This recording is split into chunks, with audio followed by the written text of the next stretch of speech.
नमस्कार दोस्तों, स्वागत है आप सभी का आपके अपने यूट्यूब चैनल ऑब्जेक्टिव सेंटर पर। इस वीडियो में दोस्तों हम लोग आईटीआई फिटर सेकेंड ईयर का जो प्रीवियस ईयर का पेपर हुआ था दोस्तों 2020 में और 2021 में दोस्तों ये पेपर हुआ था। ठीक, तो उसी का हम लोग प्रीवियस ईयर का पेपर देखने वाले हैं।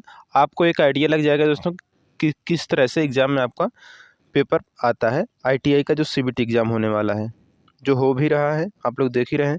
देखिए दोस्तों, all India trade test 2020 computer based test जो हुआ था आईटीआई वालों का, उनका यहाँ पर देख सकते हैं ITT CBT exam 2022 student marksheet.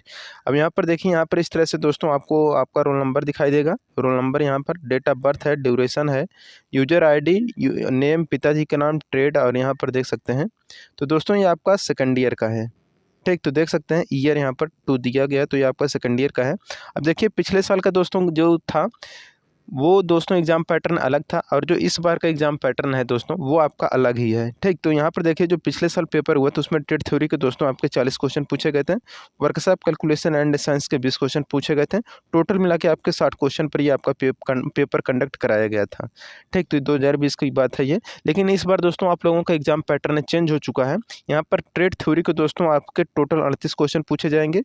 Workshop calculation and science के दोस्तों 6 क्वेश्चन पूछे जाएंगे। 6 क्वेश्चन आपसे इंजीनियरिंग ड्राइंग के क्वेश्चन पूछे जाएंगे और दोस्तों यहाँ पर 25 क्वेश्चन आपके रहेंगे एम्प्लॉयबिलिटी स्किल से। टोटल मिला के आपके 75 क्वेश्चन रहेंगे। ठीक, तो ये आपको हमने एग्जाम पैटर्न बता दिया है, तो इसी आधार पर आपका नया वाला बनेगा। लेकिन आइए हम लोग पिछला पेपर देख लेते हैं कि किस तरह से आपके क्वेश्चन बनते हैं। देखिए दोस्तों, जो भी क्वेश्चन बनते हैं ये आपका निम्मी पैटर्न जो होता है दोस्तों, निम्मी का जो ऑफिशियल पीडीएफ है उससे इससे आपका ये क्वेश्चन बनता है। ठीक, तो आइए हम लोग देख लेते हैं। यहाँ पर देखिए पहला क्वेश्चन है, what is the name of the screw driver. ये जो दोस्तों आपको चित्र में स्क्रू ड्राइवर दिख रहा है, ये कौन सा स्क्रू ड्राइवर है? Offset screw driver, Phillips screw driver, standard screw driver, heavy duty screw driver. तो देखिए दोस्तों, ये जो आपको स्क्रू ड्राइवर दिख रहा है दोस्तों, ये आपको स्क्रू ड्राइवर कहलाता है। ऑफसेट स्क्रू ड्राइवर का ये हमारा फिगर है। ठीक, तो ये हो गया। अब देखिए दूसरा क्वेश्चन यहाँ पर कह रहा है कि which material is use to clean the slip gauge, यानी कि स्लिप गेज को साफ करने के लिए किस मटेरियल का उपयोग किया जाता है? ऑप्शन है wax, kerosene, soluble oil, carbon tetrachloride. तो देखिए स्लिप गेज को साफ करने के लिए हम लोग जो मटेरियल यूज करते हैं दोस्तों वो हमारा रहता है कार्बन टेट्राक्लोराइड। तो carbon tetrachloride option number D यहाँ पर हमारा करेक्ट हो जाएगा। अब देखिए यहाँ पर तीसरा नंबर का क्वेश्चन कह रहा है, वेयर इज सर्कुलर टेपर की यूज्ड, यानी कि जो सर्कुलर टेपर की होता है दोस्तों उसका प्रयोग हम लोग कहाँ पर करते हैं? लाइट ड्यूटी ट्रांसमिशन में, बाई डायरेक्शनल रोटेशन में, लेंदी शाफ्ट में, और है टेपर्ड शाफ्ट में। तो देखिए दोस्तों, जो सर्कुलर टेपर की होता है उसका प्रयोग दोस्तों हम लोग यूज करते हैं लाइट ड्यूटी ट्रांसमिशन में। तो लाइट ड्यूटी ट्रांसमिशन दोस्तों यहाँ पर आपका करेक्ट आंसर हो जाएगा ऑप्शन नंबर ए। अब देखिए यहाँ पर अगला क्वेश्चन है, चौथा क्वेश्चन यहाँ पर कह रहा है which file has double cut on face and single cut at edge. किस फाइल में फेस पर डबल कट और किनारों पर सिंगल कट होगा? तो ये रहता है दोस्तों आपका वार्डिंग फाइल पर। तो वार्डिंग फाइल यहाँ पर आपका करेक्ट आंसर हो जाएगा ऑप्शन नंबर डी। पांचवा क्वेश्चन है, what is the method of surface hardening. Surface hardening करने की विधि क्या है? तो देखिए दोस्तों, सरफेस हार्डनिंग करने की ये जो विधि होती है दोस्तों, देखिए क्या है कि बक्से के अंदर पैक है, तो पैक है तो दोस्तों आपका क्या हो जाएगा यहाँ पर? Pack carburizing. तो यहाँ पर दोस्तों आपका ये जो फिगर है आपका पैक कार्बोराइजिंग का ये आपका फिगर दिया गया है।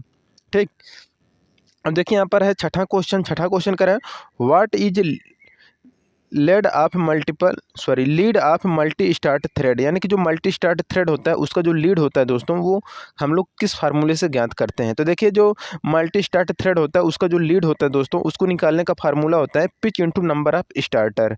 तो number of starters into pitch. तो यहाँ हो जाएगा आपका ऑप्शन नंबर है कि पिच गुणे स्टार्टों की संख्या से हम लोग दोस्तों मल्टी स्टार्ट थ्रेड के लीड को हम लोग ज्ञात करते हैं। अब देखिए यहाँ पर सातवां क्वेश्चन कह रहा है which material is to wash off the lapping plate after charging, यानी कि किस सामग्री को चार्ज करने के बाद लैपिंग प्लेट्स को धोना है? ऑयल, केरोसिन, कूलेंट ऑयल और पेट्रोलियम जेली। तो देखिए जिस सामग्री को चार्ज करने के बाद लैपिंग प्लेट को धोना होता है वो रहता है दोस्तों हमारा केरोसिन। तो केरोसिन यहाँ पर आपका करेक्ट आंसर हो जाएगा। तो केरोसिन यहाँ पर आपका करेक्ट आंसर हो जाएगा ऑप्शन नंबर बी। अब देखिए यहाँ पर आठवां क्वेश्चन है, what is the purpose of की, यानी कि कुंजी का प्रयोग हम लोग किस लिए करते हैं? ऑप्शन है to transmit torque, assembly purpose, lock the assembly part, permit clearance between the mating part. तो देखिए हम लोग जो यूज करते हैं दोस्तों की, उसका प्रयोग दोस्तों हम लोग करते हैं ट्रांसमिट टार्क, यानी कि टू ट्रांसमिट टार्क, यानी कि टार्क को संचारित करने के लिए दोस्तों हम लोग की का प्रयोग करते हैं। ठीक, तो ऑप्शन नंबर यहाँ पर ए करेक्ट हो जाएगा। अब देखिए अगला क्वेश्चन है, यहाँ पर हमारा 9वां क्वेश्चन कह रहा है which is the abrasive used for lapping soft steel and non ferrous metal. किस अपघर्षक का उपयोग नरम इस्पात और अलौह धातुओं के लैपिंग के लिए किया जाता है? Silicon carbide, diamond, boron carbide, fused alumina. तो देखिए जिस अपघर्षक का उपयोग नरम इस्पात और अलौह धातुओं के लैपिंग के लिए करते हैं वो रहता है दोस्तों फ्यूज्ड एल्यूमिना। तो फ्यूज्ड एल्यूमिना यहाँ पर ऑप्शन नंबर डी करेक्ट हो जाएगा। ठीक, अब देखिए यहाँ पर 10वां क्वेश्चन है, क्या रहा है why the tempering process carried out in the steel. यानी कि स्टील में जो टेम्परिंग प्रक्रिया की जाती है वह क्यों की जाती है? ऑप्शन है to add cutting ability, to relieve strain and stress, और है to refine the grain structure. इसके बाद डी है यहाँ पे to regulate the hardness and toughness.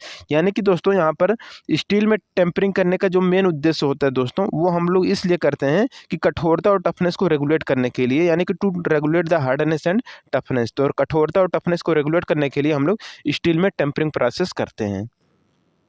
देखिए 11 नंबर का क्वेश्चन यहाँ पर कह रहा है which type of bearing is designed to take axial thrust as well as radial load. किस प्रकार की बियरिंग अच्छी थ्रस्ट के साथ साथ रेडियल भार उठाने के लिए बनाया जाता है? Ball bearing, roller bearing, taper roller bearing, angular contact ball bearing.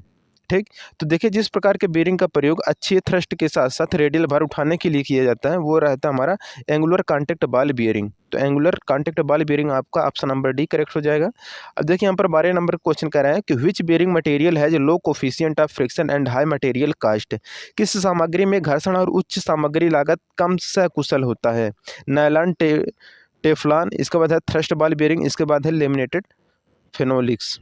तो देखिए जिस सामग्री में घर्षण और उच्च सामग्री लागत का कम सकुशल है वो रहता है दोस्तों आपका टेफ्लॉन। तो ऑप्शन नंबर भी यहाँ पर करेक्ट हो जाएगा टेफ्लॉन। 13 नंबर का क्वेश्चन यहाँ पर कह रहा है which bearing material is used for light loading and low speed application. Light loading और कम गति के एप्लीकेशन के लिए कौन सी बियरिंग सामग्री का उपयोग किया जाता है? तो इसके लिए किया जाता है दोस्तों आपका कास्ट आयरन का।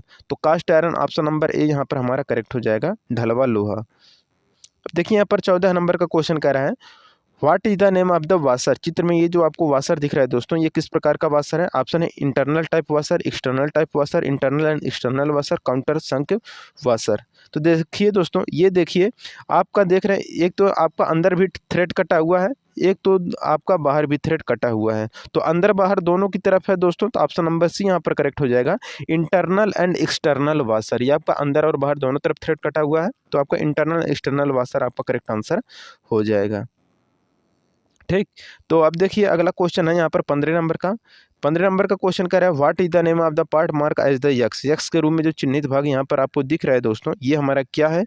तो ये है दोस्तों हमारा बाल सेपरेटिंग गेज। तो बाल सेपरेटिंग गेज का दोस्तों ये हमारा फिगर है, ऑप्शन नंबर जो पार्ट यक्स बता रहा है ये बाल सेपरेटिंग गेज का फिगर है। ठीक, अब देखिए दोस्तों जो भी निम्मी का अगर आप लोग PDF पढ़े होंगे सेकेंड ईयर को वैसे हमने दोस्तों कंप्लीट करा दिया है फिटर का। तो अगर आप लोग नहीं देखे हैं तो डिस्क्रिप्शन बॉक्स में जाइए, वहाँ पर हमने प्लेलिस्ट का लिंक दे दिया, आप वहाँ से जाके अपना प्रीवियस ईयर का पेपर या निम्मी का जो पेपर है आप उसे देख सकते हैं। ठीक, लिंक आपको डिस्क्रिप्शन बॉक्स में दे दिया गया है, आप लोग उसे ज़रूर देख लीजिए। सेकेंड ईयर का हमने पूरा कंप्लीट कोर्स करा दिया है तो वहाँ से आप लोग जाइएगा, क्योंकि यहाँ पर देख सकते हैं दोस्तों अगर आप लोग ज़रा सा भी पढ़े होंगे तो आपको लग रहा होगा कि सारे के सारे क्वेश्चन निम्मी के जो PDF हैं उसी से ही आपका CBT एग्जाम में पेपर हुआ है ये।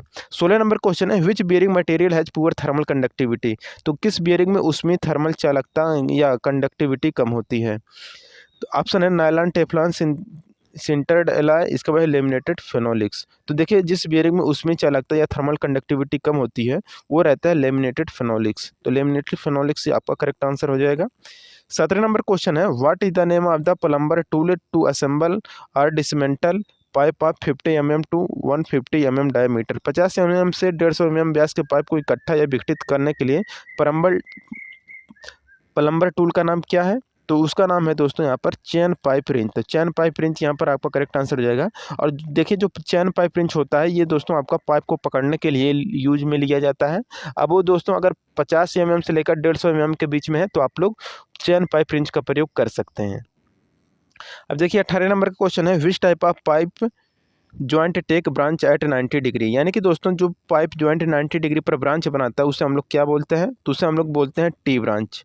तो जो आप लोग अपना प्लम्बर वाले देखे होंगे दोस्तों आपके, तो वो हमारा दोस्तों टी ब्रांच रहता है या टी सॉकेट हम लोग जो कहते हैं वही चीज़ रहता है, वो टी ब्रांच है। ठीक, तो वो 90 डिग्री पर आपका रहता है, ब्रांच बनाता है।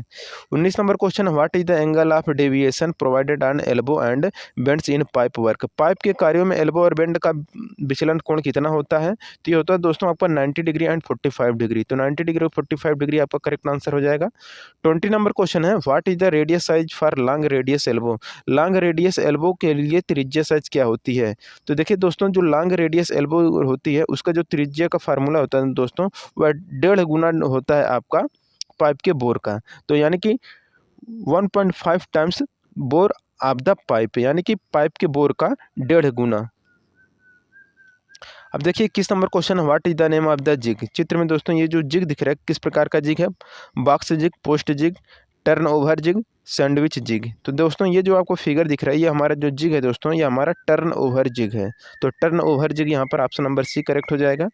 22 नंबर का क्वेश्चन यहाँ पर कह रहा है दोस्तों, what is the purpose of setting block used in the fixture. Fixture में उपयोग किए जाने वाले सेटिंग ब्लॉक का उद्देश्य क्या है? तो position the balancing weight, position the clamp and locates, और इसके बाद है position the fixture and machine table, position the fixture and work related to cutter. तो देखिए फिक्सचर में उपयोग किए जाने वाले सेटिंग ब्लॉक का जो मेन उद्देश्य होता रहता है वो है दोस्तों आपका कि position the fixture and work related to cutter, cutter से संबंधित स्थिरता और काम की स्थिति। ठीक, अब देखिए 23 नंबर क्वेश्चन है, what is the colour of the aluminium metal. Aluminium metal जो होता है दोस्तों उसका रंग किस प्रकार का होता है? तो देखिए जो एल्युमिनियम धातु होता है दोस्तों उसका जो रंग होता है वह व्हाइटिश ग्रे होता है। तो व्हाइटिश ग्रे यहाँ पर ऑप्शन नंबर सी करेक्ट हो जाएगा। और यहाँ पर दोस्तों 24 नंबर का क्वेश्चन कह रहा है, what is the name of the part mark as the X in the belt drive. तो बेल्ट ड्राइव में एक्स के रूप में जो चिन्हित भाग है ये हमारा क्या है? Step pulley, driver pulley, driven pulley, jockey pulley. तो देखिए दोस्तों ये जो हमारा बीच में रहता है दोस्तों इसे हम लोग जॉकी पुल्ली बोलते हैं, या फिर दोस्तों आइडलर, आइडलर पुल्ली भी इसे हम लोग बोलते हैं। और इसका दोस्तों मेन काम होता है टेंशन देना, यानी कि इसको तनाव में, पट्टे को तनाव में रखने का ही मेन कार्य होता है आइडलर पुल्ली या जॉकी पुल्ली का काम। ठीक, बाकी आप लोग यहाँ पर ये आपका कंप्लीट हो गया। बाकी 25 नंबर का क्वेश्चन है यहाँ पर, which gear run more silently. कौन सा गियर बहुत शांति से चलता है? Spur gear, mitre gear, bevel gear, helical gear. तो देखिए दोस्तों जो आपका हेलिकल गियर होता है, जो हेलिक्स के आकार का होता है, ये होता है दोस्तों कि ये जो गियर रहता है ये नॉइज बहुत कम करता है या बहुत शांति से चलता है। ठीक, अब 26 नंबर का क्वेश्चन यहाँ पर कह रहा है, विच और प्रोड्यूस लेड मेटल। तो लेड मेटल यानी कि किस अयस्क से सीसा धातु उत्पन्न की जाती है? तो सीसा धातु दोस्तों जो उत्पन्न किया जाता है वह गैलेना, और गैलेना का सूत्र होता है दोस्तों पीबीएस। पीबी जो होता है ये होता है दोस्तों हमारा लेड, और यही है हमारा सीसा। ठीक, तो यहाँ पर अयस्क जो सीसा धातु होता है ये हमारा गैलेना से प्राप्त किया जाता है। पायराइड जो होता है दोस्तों FeS2 होता है, FeS2 इससे लोहा प्राप्त किया जाता है। बॉक्साइट दोस्तों आपका Al2O3 होता है, इससे हम एल्युमिनियम प्राप्त करते हैं। और देखिए एक होता है आपका पायराइट होता है, एक होता है कापर पायराइट। तो कापर पायराइट अगर की बात करेगा तो CuFeS2 होता है, वो हमारा कापर पायराइट रहता है। ठीक, तो गैलेना है हमारा दोस्तों सीसा धातु उत्पन्न होता है। ठीक, गैलेना से। 27 नंबर का क्वेश्चन यहाँ पर कह रहा है, which is the imaginary circle on two mating gear. तो दो मेटिंग गियर पर काल्पनिक सर्कल कौन सा होता है? तो देखिए दो मेटिंग गियर पर जो काल्पनिक सर्किल होता है दोस्तों वो हमारा रहता है पिच सर्किल। तो पिच सर्किल यहाँ पर आपका करेक्ट आंसर हो जाएगा। 28 नंबर क्वेश्चन है, which energy is converted in hydraulic pump.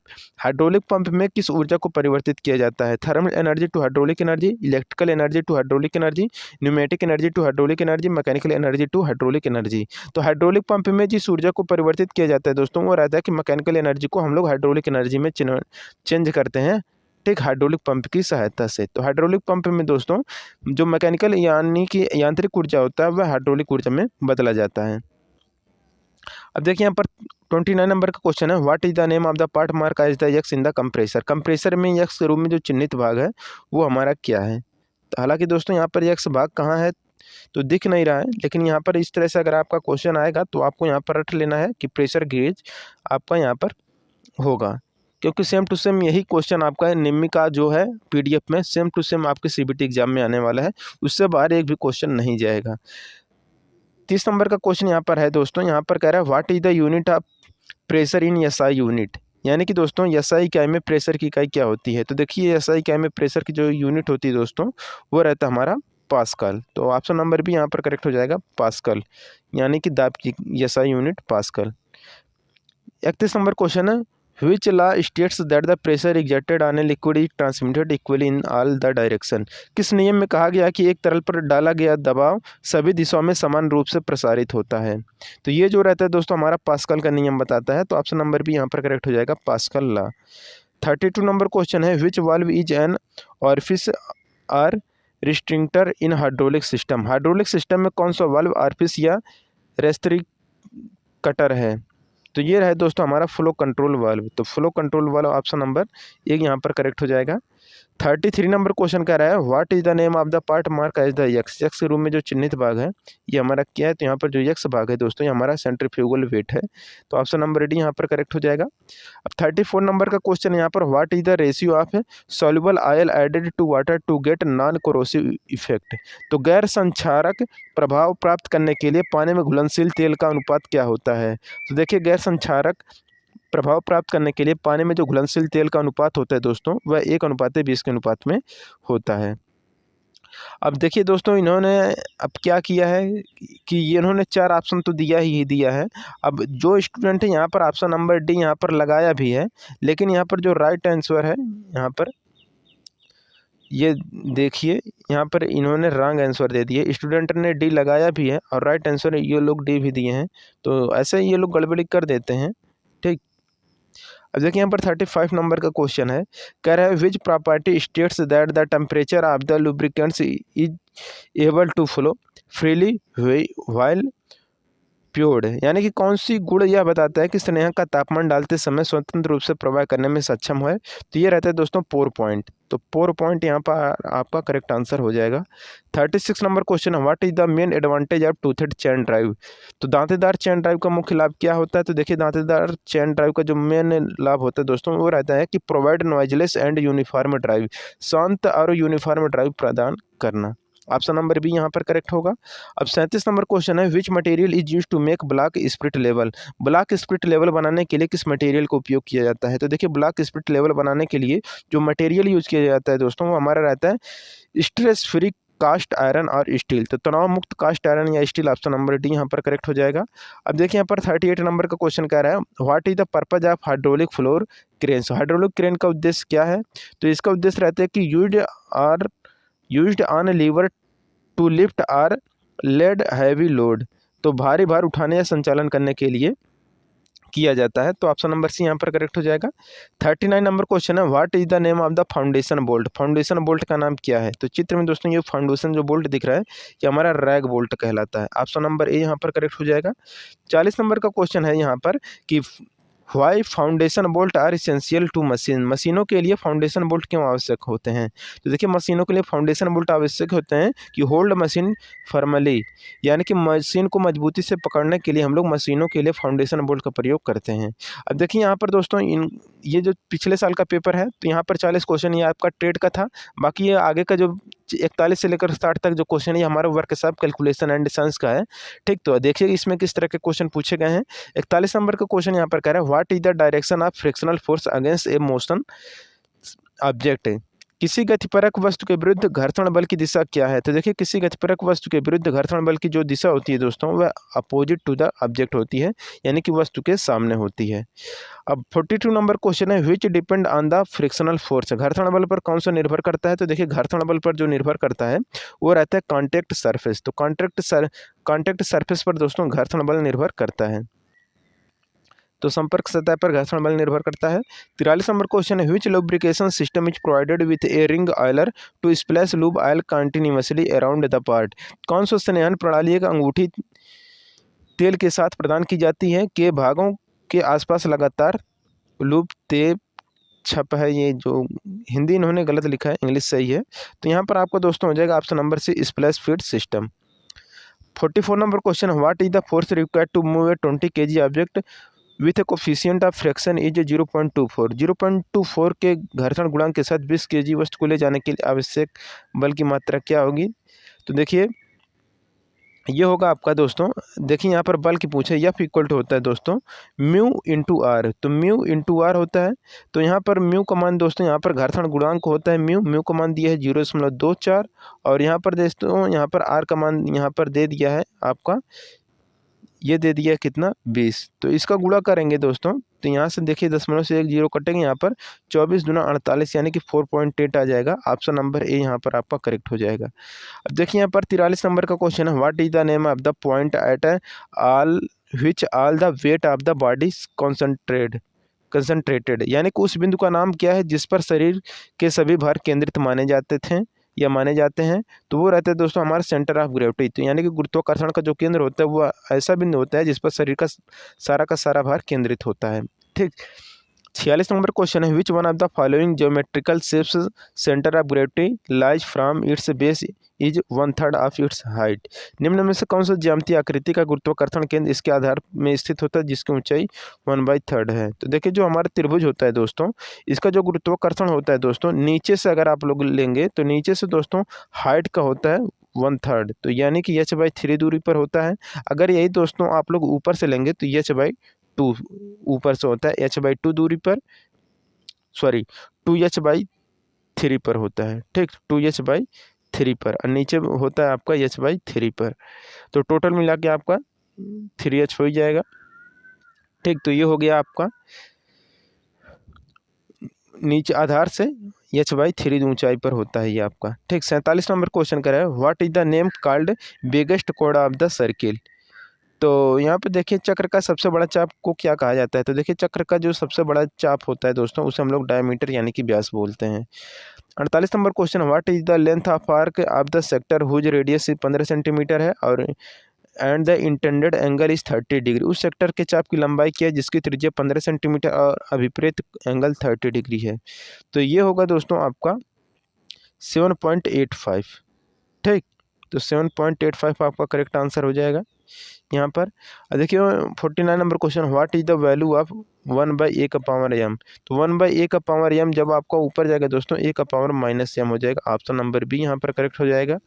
50 number का क्वेश्चन है यहाँ पर, which is equal to a+b का होल स्क्वायर -a-b का होल स्क्वायर किसके बराबर होगा। तो देखिए ये आपका फार्मूला क्या बन जाएगा, a+b का जो होल स्क्वायर है इसको a-b का होल स्क्वायर, a+b को आप इसको x मानिए तो x स्क्वायर हो जाएगा, -a-b को आप इसको y मानिए y स्क्वायर। तो एक कोष्टक में x + y, दूसरे कोष्टक में x - y, और x और y जो मान रखें आप इसे मान रख दीजिएगा। तो ये आपका दोस्तों 4ab आपका करेक्ट आंसर हो जाएगा। या फिर दोस्तों आप इस फार्मूले को ही ओपन कर लीजिएगा तो भी आपका 4ab आ जाएगा। 51 नंबर क्वेश्चन है, what is the value of ab if a+b का whole square equal to 36 a-b का होल स्क्वायर। ठीक, तो a+b का मान क्या होगा यदि a+b इक्वल टू 36 है और a-b का होल स्क्वायर इक्वल टू 24 है। तो इसका मान दोस्तों जो आएगा वो आएगा आपका 3। ठीक, अब देखिए यहाँ पर 52 number question, what is the ratio between the change in the dimension to its original dimension of the substance. किसी वस्तु के आयाम में परिवर्तन और मूल आयाम के अनुपात को क्या कहा जाता है। तो इसे क्या जाता है दोस्तों आपका स्ट्रेन यानी कि विकृति कहा जाता है। अब देखिए यहाँ पर 53 number question, what is the ratio between the ultimate stress to working stress, यानी कि उच्च प्रतिबल से कार्यकारी प्रतिबल का अनुपात क्या कहलाता है। तो ये कहलाता है दोस्तों फैक्टर ऑफ सेफ्टी यानी कि सुरक्षा गुणांक कहलाता है। 54 नंबर का क्वेश्चन यहाँ पर कह रहा है, what is the process of heat treatment, ऊष्मा उपचार की प्रक्रिया क्या है। तो देखिए दोस्तों ऊष्मा उपचार की जो प्रक्रिया है कि to process to heat and cooling to change the structure of the property, संरचना और गुणों को बदलने के लिए हीटिंग और कूलिंग की प्रक्रिया। 55 नंबर क्वेश्चन है, what are the various stage of heat treatment, ऊष्मा उपचार के विभिन्न चरण क्या हैं। तो देखिए ऊष्मा उपचार के जो विभिन्न चरण हैं दोस्तों वह हीटिंग, सोकिंग एंड क्विंचिंग है। ठीक, व्हाट इज ए प्रॉफिट, यानी कि लाभ क्या है दोस्तों। तो प्रॉफिट दोस्तों वही होता है कि आप लोग सेलिंग प्राइस में से कास्ट प्राइस घटा दें, यानी कि विक्रय मूल्य में से क्रय मूल्य घटा देंगे तो जो हमारा प्राप्त होता है वो हमारा लाभ होता है।